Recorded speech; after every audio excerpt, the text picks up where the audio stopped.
Hi, my name is Elliot Levine, and I'm one of the many people at Mercy Corps engaged in our Global Resilience Initiative. In this chapter, I'm going to share with you how Mercy Corps came to embrace the concept of resilience. Because for us, it's not just a buzzword or an academic concept. Resilience thinking has evolved the fundamental way in which Mercy Corps approaches all of our humanitarian and development work around the world. Let's take a look at why our agency, with some 4,000 team members in over 40 countries, has made a pretty deliberate and absolutely transformative shift to the way we work. I'm going to share with you how we've operationalized this concept through our resilience framework, our strategic resilience assessment process, and our resilience hubs around the world. Welcome in Niger. My name is Georgette Poku, and I work in Mercy Corps Resilience Hub for North, West, and Central Africa. My name is Chet Tamang. I work in Mercy Corps Resilience Hub for Southeast Asia. Welcome to Ethiopia. My name is Mahalet, and I work in Mercy Corps East and Southern Africa Resilience Hub. In case you're not familiar with us, Mercy Corps is an international development and humanitarian organization which has been working around the globe since 1979, powered by the belief that a better world is possible.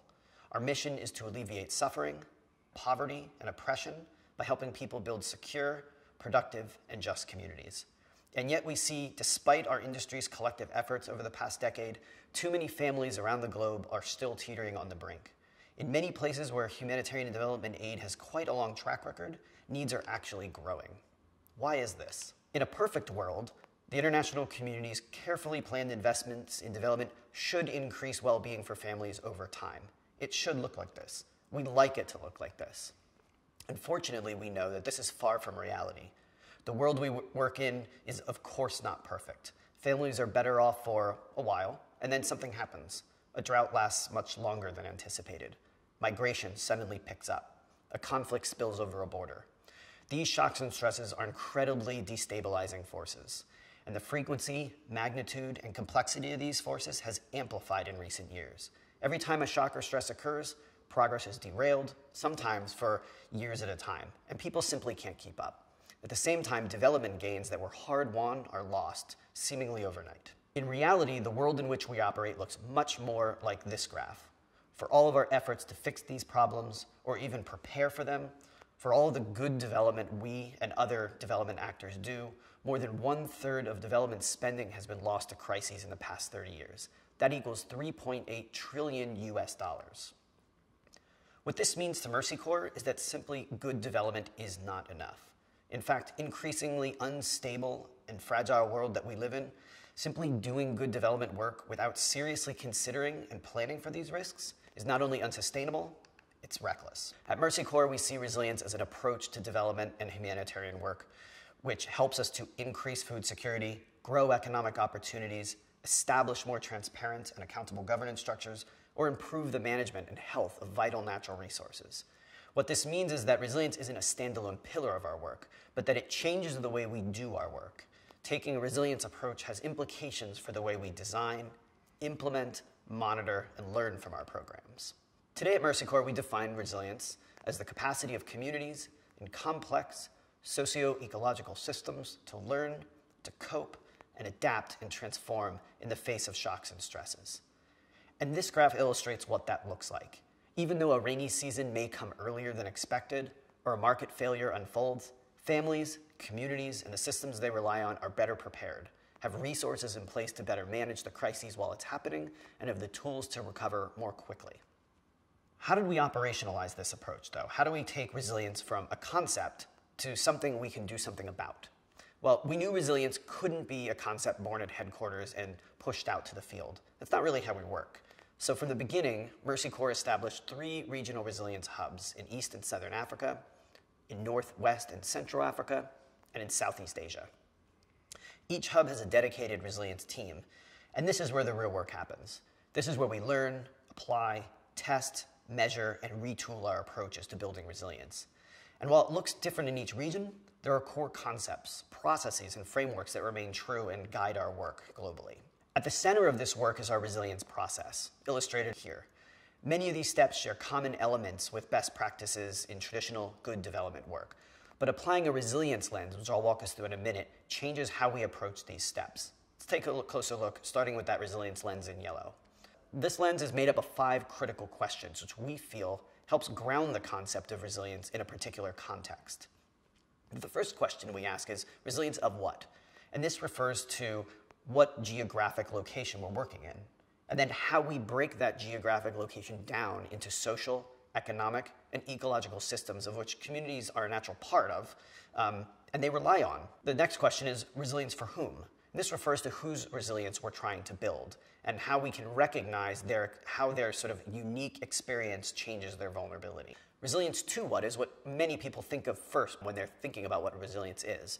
And this refers to the shocks and stresses impacting communities and the systems they rely on. At Mercy Corps, we think about social, economic, and ecological shocks and stresses. Resilience through what? This refers to resilience capacities, or the ability people need in order to prepare for, manage, or recover more quickly from shocks and stresses. And finally, resilience to what end? What outcomes are we trying to sustain in the face of these disturbances? So with that resilience lens, our work starts with what we call our Strategic Resilience Assessment Process, or STRESS. Mercy Corps designed the STRESS process to help development practitioners understand how complex systems and interconnected drivers of instability threaten progress towards development outcomes. It's a methodology that lets us apply resilience thinking to strategy and program design. The Mercy Corps stress process shows us how shocks interact together and at different scales simultaneously. One official lesson or critical lesson is how shocks have different impacts on different groups of people. And one extremely dangerous feedback loop Mercy Corps discovered was how uncertainty in food production perpetuates the social norm of early marriage. In fact, 1 of every 4 girls will marry before age 15, having children almost immediately. Clearly, an adolescent girl experiences the impact of rainfall variability very differently than her brother, mother, and father. What seemed a climate issue had serious economic and social ripple effects. And yet, this is only one part of a complex picture. Resilience means we must change how we think and how we work. The core outcome of conducting a stress process is a resilience theory of change. Here we identify a set of capacities needed at the household, community, regional, and national scales in order to increase resilience and support a set of development outcomes. Articulating a clear theory of change through the stress process sets the foundation for measurement and adaptive management. Resilience M&E still requires the same basic skills and tools as any other program. However, there are also things that make it unique. Most critical to these are the ability to track whether or not our interventions are actually growing or establishing the capacities we intended, and then whether those capacities are actually being utilized by those we were hoping would harness them. In Ethiopia's lowland areas, people need access to finance, employment, livestock and agricultural markets, and extensive rangeland areas for their livestock production. Lack of services historically means they are also in need of life skill and nutrition-sensitive development and capacity building. Shukri Aden used to sell vegetables on the roadside, not really earning enough to make ends meet. Mercy Corps and our diverse partners worked to strengthen and connect multiple financial market systems in Shukri's region at various scales. The interventions led to the first Sharia-compliant microfinance institute in the country, its expansion throughout the Somali region, and Shukri transitioning from a roadside vendor to a shop owner as a result of her engagement in the financial and business literacy trainings. Since then, Shukri has started a second business, livestock trading, which has further linked her to a number of other integrated interventions in the livestock market sector. Second is that we need to monitor the occurrence, frequency, and impact of shocks and stresses we're trying to build resilience to. If we're able to do this, this information is critical to resilience monitoring and evaluation, and it can help us to test our assumptions, allowing us to shift and adapt our program strategies as we go. Once we have monitoring and evaluation set up, to bring in streams of good data, the next part is really building an evidence base of whether our program activities, which are meant to increase resilience, are actually effective at doing so. And the only real way to test this is to harness the opportunity presented by the occurrence of shocks and stresses. In this case, we can then evaluate how effective the capacities established by the program interventions were in sustaining well-being outcomes in the face of those shocks. Through this type of research, Mercy Corps has been able to hone in the most impactful resilience-building strategies, scaling up and transferring what works, while really rethinking and retooling strategies which lacked the impact we had initially intended. So now that we've gone through this resilience process, let me give you an example of one of our programs from Nepal, being run by my colleague Chet. Chet and his team are running a program called MRED, which stands for Managing Risks Through Economic Development. And Chet and his team are working with communities to increase their resilience to floods and landslides, amongst other disasters in the region.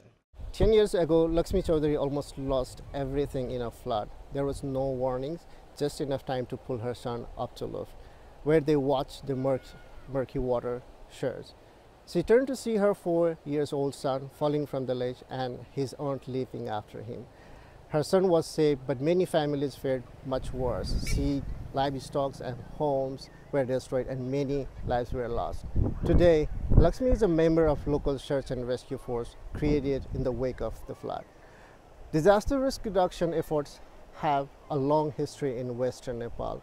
Though life savings, every crisis plunges families deeper into vulnerability. To help people do better than just tread water, Mercy Corps proposed something new. Let's integrate the work with market system development and intentionally build toward resilience by creating economic opportunities that directly contributes to reducing the risk of disaster. We train farmers to build sturdy bamboo infrastructures to keep the river back and educate farmers about a cash crops that has the ability to reduce exposure to flood and at the same time has high income earning potential, sugarcane. Because Lakshmi's community shared the work and profit collectively, they pooled their risk. But Mercy Corps also reduced the sugarcane market's risk at the sector level. New partnerships with processing mills and certain subsidies encouraged more actors to enter the market. By third year, Mercy Corps discovered communities independently scaling up and others replicating the model without any program support. This sign shows us that the community is building the capacity, knowledge and skills to live and thrive in their communities, even through recurrent shocks, now and beyond the program. So that's just one of hundreds of examples of the types of work that Mercy Corps is doing around the world. Some of you may be thinking that this all feels like a lot, though, that this approach is really maybe cumbersome. However, it's our experience that these changes to the way we work are not only worth it, but essential given the increasingly fragile and really unpredictable world we live in. At Mercy Corps, we know resilience is different, that it demands that the way we work changes, and it's never been more pressing for the communities with whom we partner. Thanks.